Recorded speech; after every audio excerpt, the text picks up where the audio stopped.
महाराष्ट्र की महाभारत में 2024 के विधानसभा का चुनाव राज्य की राजनीति में दूरगामी असर डालने जा रहा है। जो परिणाम शनिवार को जनादेश के रूप में आने वाले हैं, वो परिणाम कई नेताओं के भविष्य पर असर डालने जा रहे हैं। नेता चाहे महायुति का हो या महाविकास आघाड़ी का, इन नेताओं के भविष्य को लेकर भी जनता ने क्या फैसला सुनाया है, ये तो कल दोपहर तक पता ही चल जाएगा। लेकिन नेताओं के साथ साथ कई राजनीतिक दलों का भी अस्तित्व को लेकर एक बड़ा जवाब शनिवार को आने वाले फैसलों में देखा जा सकता। महाराष्ट्र की राजनीति में फिलहाल जो अवस्था चल रही है, वो दो गठबंधनों की है।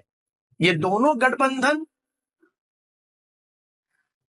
में से कांग्रेस और भारतीय जनता पार्टी को छोड़ दिया जाए तो बाकी इसके समान फैक्टर्स हैं।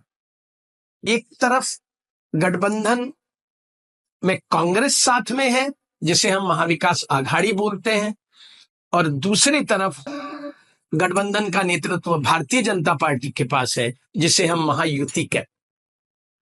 महाआघाड़ी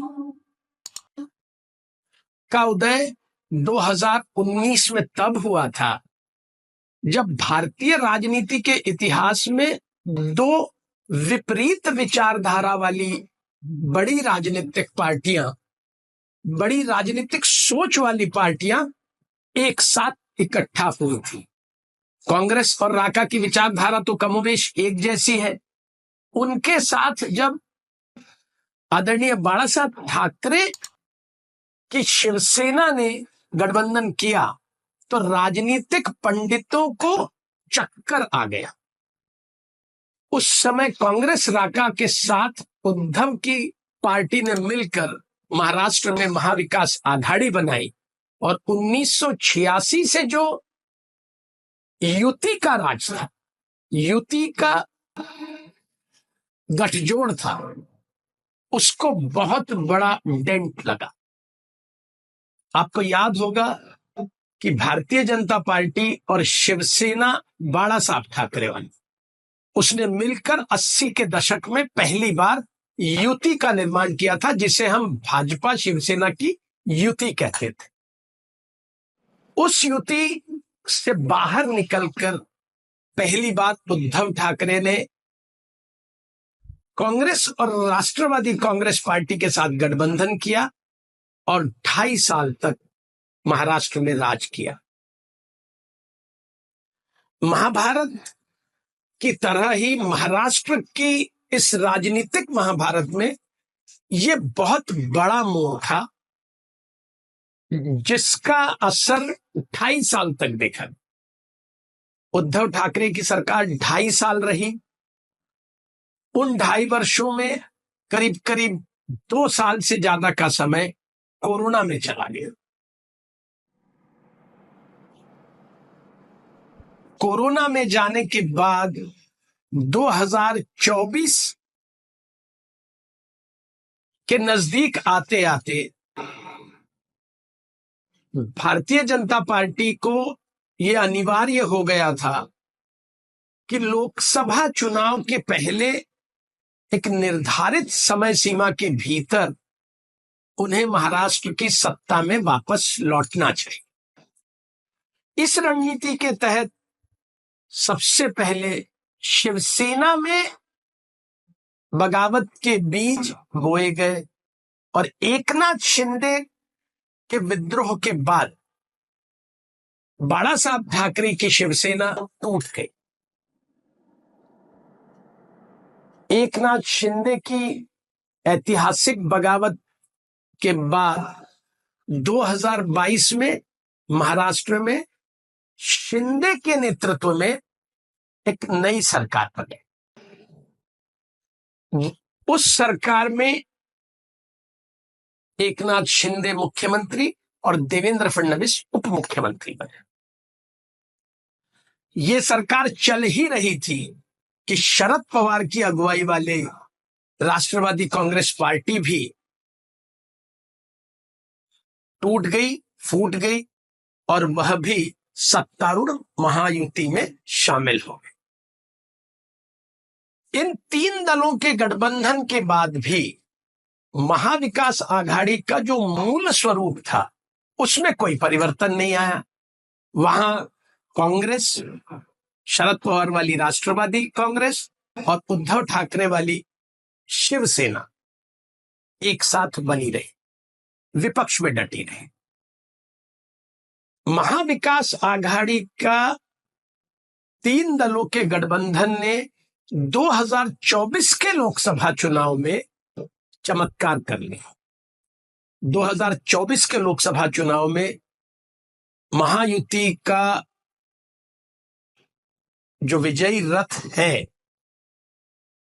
उस रथ को रोकने का काम आघाड़ी के प्रत्याशियों ने किया। महाविकास आघाड़ी के 30 सांसद और कांग्रेस समर्थित एक बागी सांसद सांगली से विशाल पाटिल, इस तरह 31 सांसदों ने लोकसभा चुनाव में जीत हासिल करके भाजपा के 400 पार के नारे को बहुत बड़ी क्षति पहुंचाई।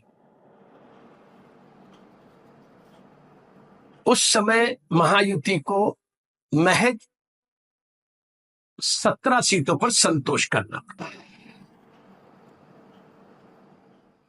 जैसा कि हर चुनाव का एक अपना नैरेटिव होता है, हर चुनाव का एक अपना माहौल होता है, वैसा ही माहौल 2024 के विधानसभा चुनाव का भी है। लोकसभा की चोट खाने के बाद भारतीय जनता पार्टी ने नए सिरे से सबसे पहले अपने कैडर को एकजुट किया। उन सब पहलुओं को जिसकी वजह से उसे पराजय झेलनी पड़ी थी, लोकसभा चुनाव में नुकसान उठाना पड़ा था, उन सभी कारणों को भारतीय जनता पार्टी ने ठीक करने की कोशिश की और एक नए उत्साह के साथ भाजपा अपने पैतृक संगठन राष्ट्रीय स्वयंसेवक संघ के साथ विधानसभा चुनाव के मैदान में, रण में एक बार फिर से कूद पड़ी। इस बार बहुत ही रणनीतिक तरीके से शिवसेना शिंदे गुट और राष्ट्रवादी अजीत पवार गुट के साथ सीटों का बंटवारा किया गया। कुल मिलाकर इस तरह की रणनीति बनाई गई कि 2024 के विधानसभा चुनाव में भारतीय जनता पार्टी के नेतृत्व वाली महायुति को फिर से सत्ता में लौटाया जाए। उधर महाविकास आघाड़ी के हौसले बुलंद थे। लोकसभा चुनाव में मिली सफलता के बाद थोड़ा घमंड भी आ गया था, थोड़ा अहंकार भी आ गया था। उस मामले में थोड़ी गलतियां होना स्वाभाविक थी, लेकिन इन गलतियों को बहुत जल्दी आघाड़ी के नेताओं ने संभाला और उसको संभालते हुए सीटों के समान बंटवारे के फॉर्मूले पर वो आगे बढ़े, जिसमें सबसे ज्यादा सीटों पर 103 सीटों पर कांग्रेस ने चुनाव लड़ा, 96 सीटों पर शिवसेना उद्धव ठाकरे ने चुनाव लड़ा और 80 से ज्यादा सीटों पर राष्ट्रवादी शरद पवार और बाकी बचे हुए सहयोगी दलों ने चुनाव में हिस्सा लिया। दोनों तरफ से जोर शोर से प्रचार हुआ। विपक्ष ने जहां किसान, महंगाई, बेरोजगारी, उद्योग का पलायन, इन मुद्दों को उठाया, वहीं विपक्ष ने उसके सबसे बड़े और सबसे महत्वपूर्ण लाडली बहना की योजनाओं को जमकर भुनाने की कोशिश की। लाडली बहना के साथ साथ कटेंगे तो बटेंगे, एक है तो सेफ है और धर्म युद्ध जैसे धार्मिक रंग देने वाले मुद्दों को भी महायुति के घटक दलों ने और महायुति के प्रमुख दलों ने अपने प्रचार का हिस्सा बनाया। प्रधानमंत्री नरेंद्र मोदी, गृह मंत्री अमित शाह, उप मुख्यमंत्री देवेंद्र फडणवीस और बहुत हैरत में ही क्यों ना हो, लेकिन देश के लोकप्रिय नेताओं में से एक नितिन गडकरी जी ने भी महाराष्ट्र के चुनाव में बढ़ चढ़कर प्रचार किया। वहीं विपक्ष की ओर से खुद राहुल गांधी ने कमान संभाली, प्रियंका गांधी ने रोड शो किए, मल्लिकार्जुन खड़गे ने अपनी उम्र की परवाह किए बिना राज्य में कई हिस्सों में धूम प्रचार किया। राष्ट्रवादी के बड़े नेता, कद्दावर नेता शरद पवार जी ने अपनी उम्र का कोई ख्याल नहीं रखा और उन्होंने भी आखिरी दम तक प्रचार किया। कांग्रेस का कोई भी नेता इसमें पीछे नहीं रहा। कांग्रेस ने अपने मुख्यमंत्रियों को लगाया, भारतीय जनता पार्टी ने अपने मुख्यमंत्रियों को लगाया और दोनों आघाड़ियों ने, दोनों गठबंधनों ने कोई कसर नहीं छोड़ी।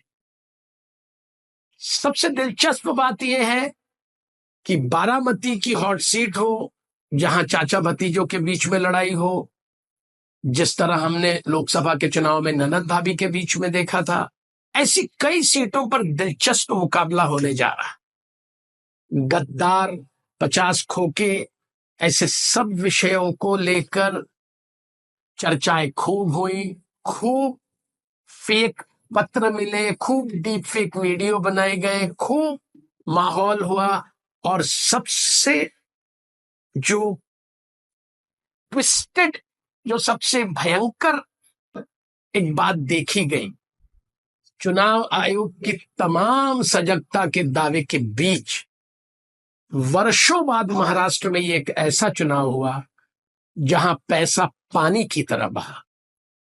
अब शनिवार को फैसला आना है। असली अग्नि परीक्षा नेताओं की, उनके विश्वसनीयता की, उनके भविष्य की शनिवार को जनादेश के रूप में आने वाला है। महाराष्ट्र की जनता ने किसको चुना है, कौन उसका नेतृत्व करेगा, कौन से दलों का गठबंधन होगा, क्या 2019 के बाद में जिस तरह की नौटंकी हुई वो होगी, क्या फिर से गठबंधनों में नए मित्र आएंगे, क्या कुछ पुराने दोस्त फिर एक साथ मिलेंगे, क्या कुछ फिर से उछल कूद होगी, क्या फिर से वानर सेना इधर उधर छलांग लगाएगी, क्या फिर से खेल होगा, क्या फिर से खोखे आएंगे, क्या फिर से समीकरण बनेंगे, या एकजुट एक मुश्त किसी गठबंधन को जनादेश मिलेगा, ये देखना दिलचस्प हो। धन्यवाद।